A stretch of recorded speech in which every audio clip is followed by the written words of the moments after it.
अब हम फ्रांस की क्रांति के कारणों के बारे में जानेंगे कि फ्रांस की क्रांति के क्या क्या कारण थे। हमने इससे पूर्व में सामाजिक और अन्य घटनाओं के बारे में जाना था। अब हम आर्थिक कारण के बारे में जानेंगे कि आर्थिक कारण क्या थे।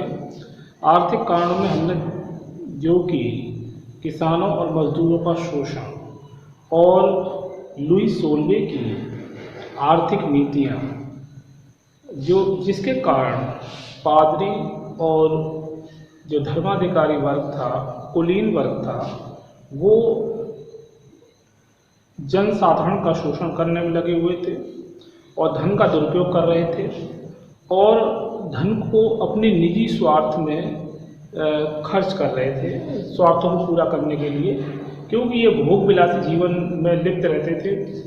और ये इन्होंने कभी इस बात पर ध्यान देने के लिए राजा को विवश नहीं किया, क्योंकि इनको इस बात का खतरा था कि यदि राजा को सही बात का पता लगेगा, यानी लुई 16वें को, तो उनकी जो आर्थिक जो स्वार्थ हैं वो पूरे नहीं हो पाएंगे। इसी के क्रम में आर्थिक जो नीति थी वो खराब होती जाती है और आय के स्रोत कम और खर्चा ज़्यादा है, जिसके कारण आर्थिक समस्याएं खड़ी होती हैं और जिससे निरंतर राज्य में आर्थिक विपन्नता बढ़ती जाती है और जिससे कि आम जनता जो थी वो नाराज हो गई। और क्योंकि मजदूरों, दस्तकारों, शिल्पियों, कारीगरों की दशा के लिए सुधारने के लिए कोई कार्य तो नहीं किए जा रहे थे और बस उन पर करों का बोझ, उनसे बेगारी कराना, इस पर विशेष ध्यान दिया जा रहा था, जिससे कि फ्रांस में एक अराजकता की स्थिति पैदा होती है जो क्रांति का कारण बनती है। इसके अतिरिक्त है दार्शनिकों एवं विचारकों का योगदान।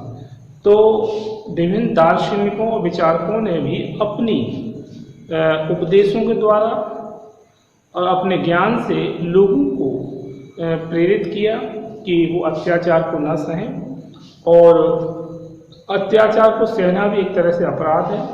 वो अपनी आवाज़ उठाएं और अत्याचार के विरुद्ध संघर्ष करें, उसका विरोध करें। ऐसे ही कुछ विचारकों में जो नाम आता है उनमें है मॉन्टेस्क्यू। मॉन्टेस्क्यू 1685-1755 ईस्वी। मॉन्टेस्क्यू जो कि उच्च कोटि के वकील भी थे और उन्होंने जो कानून की आत्मा नामक पुस्तक की रचना की, जिसमें उन्होंने फ्रांस के राजा के देवी अधिकार की कटु आलोचना की है। उनका मानना था कि जो राजा को जो देवी सिद्धांत है वो बिल्कुल ठीक नहीं है, क्योंकि राजा जो है देवी मतलब ईश्वर के बराबर नहीं है। ईश्वर में जो बहुत सारे गुण होते हैं वो राजा में नहीं हो सकते, क्योंकि राजा एक इंसान है, एक मनुष्य है, उसके अंदर बहुत सारी विसंगतियाँ हो सकती हैं, उसके अंदर दुर्गुण हो सकते हैं, लेकिन उसके वो राजा अगर ये कहकर अपने अधिकारों का प्रयोग करता है कि वो ईश्वर के समान है और राजा की ही इच्छा सबसे बड़ी सर्वोपरि इच्छा है, और जैसे भी लुई 16वां कहता है कि मैं ही राज्य हूँ, तो ये एक तरह से निरंकुशता और एक अत्याचारी होने की एक निशानी मानी जा सकती है। और मॉन्टेस्क्यू ने इसी बात पर बल दिया। मॉन्टेस्क्यू ने इस बात पर भी बल दिया कि एक शक्ति पृथक्करण का सिद्धांत भी दिया कि कार्यपालिका, व्यवस्थापिका, न्यायपालिका ये स्वतंत्र हों, इन पर अंकुश न हो, ये स्वतंत्र होकर कार्य करें। शक्ति पृथक्करण सिद्धांत में उनका कहने का तात्पर्य यही था कि ये एक दूसरे पर अगर अंकुश होगा एक दूसरे का, तो इससे क्या ये स्वतंत्र रूप से कार्य नहीं कर सकेंगे। इसीलिए जबकि यहाँ फ्रांस में देखने को ये मिलता है कि लुई 16वां और उसकी पत्नी आंतवानेट और अमीर वर्ग, कुलीन वर्ग, ये पूर्ण रूप से सारी शक्तियों का एक तरह से दुरुपयोग करने में लगे हुए थे और इसके कारण फ्रांस में अराजकता की स्थिति पैदा हो जाती है। तो मॉन्टेस्क्यू 1685 से 1755 ईस्वी उच्च कोटि के वकील हैं। इनकी हिस्ट्री ऑफ लॉ यानी कानून की आत्मा नामक पुस्तक की रचना की।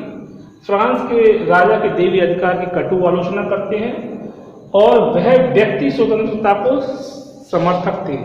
उन्होंने इस बात पर बल दिया कि व्यक्ति की स्वतंत्रता सर्वोपरि है, क्योंकि व्यक्तियों के स्वतंत्रता पर अंकुश लगाया जाएगा तो इससे व्यक्ति अपने विचारों को रख ही नहीं पाएगा, उसकी क्या समस्याएं हैं, उनकी क्या इच्छाएं हैं। जब इच्छाएं और समस्याएं राज्य जान ही नहीं पाएगा तो उनकी समस्याओं का हल कैसे होगा। और यहाँ फ्रांस में व्यक्ति की स्वतंत्रता का हनन हो रहा था, उनकी व्यक्तिगत विचारों को दबाया जा रहा था, उन्हें बोलने का अधिकार ही नहीं दिया जाता। जैसा कि स्टेट्स जनरल के अधिवेशन में जो तीसरा सदन है उसकी कोई भूमिका मानने से इनकार कर रहे थे, उन्हें कुछ विशेष कोई महत्व नहीं दी गई। ये भी इसका उदाहरण है। इसके बाद है वॉल्टेयर 1694 से 1788 ईस्वी। ये महान लेखक, कवि, दार्शनिक, नाटककार, इतिहासकार, पत्रकार, आलोचक एवं व्यंग्यकार थे। वॉल्टेयर क्या थे? महान लेखक, कवि, दार्शनिक, नाटककार, इतिहासकार, पत्रकार, आलोचक एवं व्यंग्यकार थे। उसे हर प्रकार के अत्याचार से घृणा थी। तो वॉल्टेयर का मानना था कि मनुष्य में जब ईश्वर ने ही अंतर नहीं किया है तो मनुष्य इतना भेदभाव क्यों करता है, एक मनुष्य दूसरे पर इतना अत्याचार क्यों करता है। तो उसकी जो हिंसा कि मनुष्य की हिंसा की नीति की वो कठोर आलोचना करते हैं वॉल्टेयर, और वो व्यक्ति के ऊपर अत्याचार करने के विरोधी थे और वह चर्च को बदनाम चीज कहकर पुकारते थे। वो चर्च को ही सब समस्याओं की जड़ भी मानते थे। उनका मानना था कि चर्च के जो पादरी हैं वो वैभवशाली जीवन जीने की लालसा में चर्च के धन का दुरुपयोग करते हैं और लोगों को भ्रमित करते हैं, धर्म की आड़ में अपने स्वार्थ सिद्ध करते हैं। इससे क्या है कि लोग जो हैं वो सही बात को नहीं समझ पाते हैं। इसीलिए वॉल्टेयर ने चर्च को बदनाम चीज कहकर पुकारा था। उसकी रचना जो वॉल्टेयर ने जो रचना की है, उनकी सुप्रसिद्ध रचना जो है वो है 14वें लुई का इतिहास। वॉल्टेयर की जो रचना है उसका नाम है 14वें लुई का इतिहास। एक अनमोल कृति है जिसमें उन्होंने लुई 14वें के बारे में तमाम बातों का उल्लेख किया है। ये समझाने का प्रयास किया कि लुई 14वें जो कि एक अदूरदर्शी और शासन करने के योग्य भी नहीं थे और किस प्रकार से उन्होंने फ्रांस की गरिमा को गिराने का काम किया, तो इस पुस्तक में ये देखने को मिलता है 14वें लुई का इतिहास में। इसके बाद रूसो 1712-1778 ईस्वी, वह आदर्श समाज का निर्माण करना चाहता था। उसका ये उद्देश्य था कि समाज का जो निर्माण हो वह आदर्शपूर्ण हो, उसमें सभी को स्वतंत्रता हो और उसको विभिन्न जो समाज में जंजीरों से जकड़ा हुआ है वह उससे भी मुक्ति मिले। उसकी पुस्तक सामाजिक संविदा थी, रूसो की पुस्तक का नाम है सामाजिक संविदा। उसकी पुस्तक का पहला वाक्य है, उस जो सामाजिक संविदा में जो पहला वाक्य लिखा गया है कि मनुष्य स्वतंत्र पैदा हुआ है। जब मनुष्य इस धरती पर जन्म लेता है तो वो स्वतंत्र होता है, लेकिन स्वतंत्रता उसकी का धीरे धीरे हनन होने लगता है। जैसे ही वो समाज में जन्म लेने के बाद उसको विभिन्न जंजीरों में जकड़ दिया जाता है, किंतु वह सर्वत्र बंधनों में जकड़ा हुआ है। उसने निरंकुश राज्यों की जड़ें खोदने का महत्वपूर्ण भूमिका निभाई। तो रूसो का कहने का तात्पर्य था कि मनुष्य जन्म के समय तो जब जन्म लेता है तो वह विभिन्न सामाजिक उत्तरदायियों जंजीरों में जकड़ा रहता है और मृत्यु के बाद ही उन जंजीरों से उसकी जंजीरें टूटती हैं।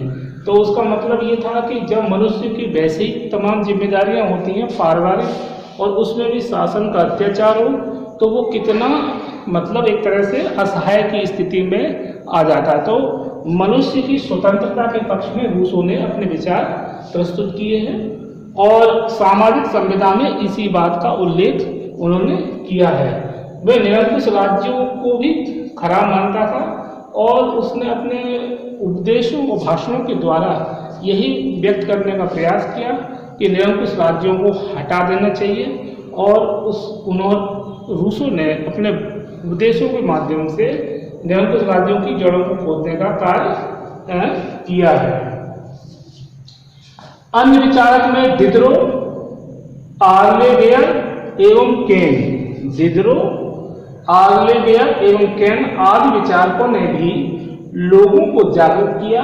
इन विचारकों ने फ्रांस के लोगों के दिमाग में हलचल पैदा कर दी थी। मतलब दिदरो, आर्लेवेयर एवं केन, इन्होंने अपने विचारों से फ्रांस की जनता को इतना अधिक प्रभावित किया कि फ्रांस के लोगों के मन में एक हलचल पैदा हो गई और उनको समझ में आने लगा कि जो हमारे शासन व्यवस्था है वो ठीक नहीं है और हमारे अधिकारों का अधिकारों का अपहरण किया जा रहा है और स्वतंत्रता के नाम पर हमें सिर्फ कर चुकाना और राज्य को राज्य का शाही राजकोष भरना, यही उनकी जिम्मेदारी रह गई है। राज्य का कोई कर्तव्य नहीं है।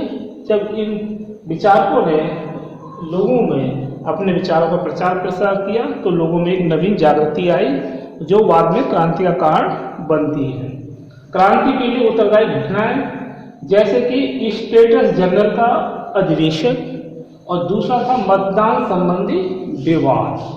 तो क्रांति की उत्तरदायी घटना में एक स्टेटस जनरल का अधिवेशन। स्टेटस जनरल 3 सदनों वाली संस्था थी।